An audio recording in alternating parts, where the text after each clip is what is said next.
Mr. President Trump, we are Syrians and we need your help. We don't want Russian, Iran and Assad forces to kill us anymore. And we need your help to make our future bright. Well, that is a resident of eastern Ghouta, Syria, with his plaintive message to the American people and to President Trump. His name is Mahmoud Al-Moan, and he's expressing the hope to Fox News that the world will finally stop the continued bombing of civilians in Syria by Bashar al-Assad and his Russian and Iranian helpers. You know, critics charge the Russians have been blatantly ignoring that United Nations Security Council negotiated call for a ceasefire. And U.S. Ambassador Nikki Haley this coming week plans to introduce a new, tougher measure.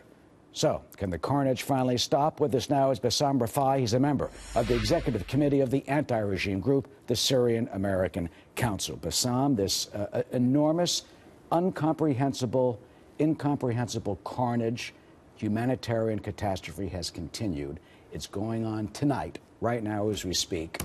It's mind-boggling. Yeah, honestly, Eric, it's gotten to a point in Ghouta where residents are living underground in basements, and yet they're still being attacked. Chlorine bombs have been sent on civilian areas. Just a couple days ago, there was an incident where a child actually died from a chlorine attack, and 2 hours later, while the father was waiting to bury the child, it was followed up with a napalm bomb that then burned the child and the father. I mean, what can the world do? I mean, we've had these resolutions at the Security Council. We'll be back at the UN reporting on that this coming week. And the Russians seem to be blatantly ignoring it. That's right. Even though they vote for it. The Russians voted for it, and the language was dulled down, frankly, for the Russians. And they are ignoring it, as is Iran. Both of them are culpable in this scenario. And Russia now says that they'll allow a 5-hour stoppage in the war for humanitarian aid to be allowed in. But we've long known that 5 hours is not long enough to allow aid in. SAM's doctors have said they need at minimum 24 hours because of all the checkpoints, and it's a dangerous situation. Well, and you know what the Assad's side says? That they're going after the terrorists. You know, they're going after the terrorists and the rebels and this sort of thing. And yet they're all in civilian areas. That's right. It's all in civilian areas, and they claim that they are attacking terrorists, but when you look at actually, there's a group there called HTS, Hayat Tahrir al-Sham, formerly known as Nusra. Syrians will widely regard them also as terrorists. Their numbers there are minimal. Syrians don't want them there, and they aren't doing anything what is on the ground. What is the goal? You got 400,000 people or so, it is said, trapped. What is the goal of Assad? Well, Assad is trying to create a demographic change. He wants the people of Ghouta to leave Ghouta and allow it to be given essentially to Iran. This is the last position that Iran needs to create their bridge, their land bridge between Tehran and Lebanon. We talked about this on your show previously, and this is the last stronghold. And what this does is, by allowing them that access, it gives the influence for Iran onto Damascus, another stronghold for Iran in Damascus. What should the United States be doing? I mean, we had the airstrikes when the first chemical attack occurred last April. And now there are reports, as you said, of more chlorine gas attacks and this sort of thing. What should President Trump do? What are you calling on the president right now to do? So exactly like you said, there were the attacks before. And what's needed right now are more attacks onto air bases, onto the Assad regime's air bases, to ground his air force. We need to show a serious a push for force against the Assad regime.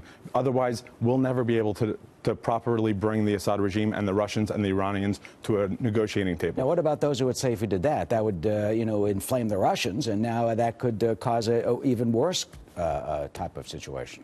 Well, this is the only way right now to get the Russians to a negotiating table. The Russians, they've lied. They've lied many times previously about wanting a diplomatic process.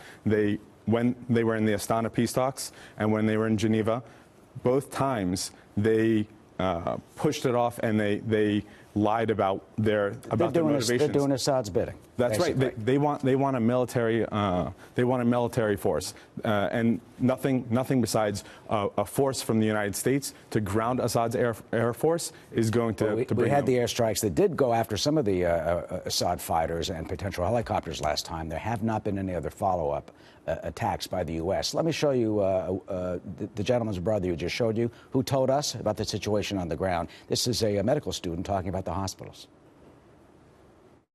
In this hospital, we have a lot of civilians who has injured by the Assad regime. In this hospital, we have a lot of children and women. We want to stay here. Please do something. That's Mohammed's plea to Fox News for Americans to see. Finally, I mean, the scale of this is just incredible when you see the devastation, the damage, and the UN is now talking about war crimes. That's right. That was actually inside a SAMS hospital in Ghouta, where it was attacked even recently, and that hospital has been deactivated because of another attack on it. That was also the same hospital where a child, which ended up dying from the chlorine weapons attack, a war crime, as is the napalm bombing. Do you think we'll ever see anyone brought up on war crimes in this? Well, that's the goal. It's not about revenge. It's about bringing the Assad regime to justice. Bassam Rafai of the Syrian American Council, thank you, and we will be covering the results of the latest United Nations Security Council resolution and Ambassador Haley's efforts to try and bring a ceasefire to that area this week. Bassam, thank you. Thank you for having me, Eric.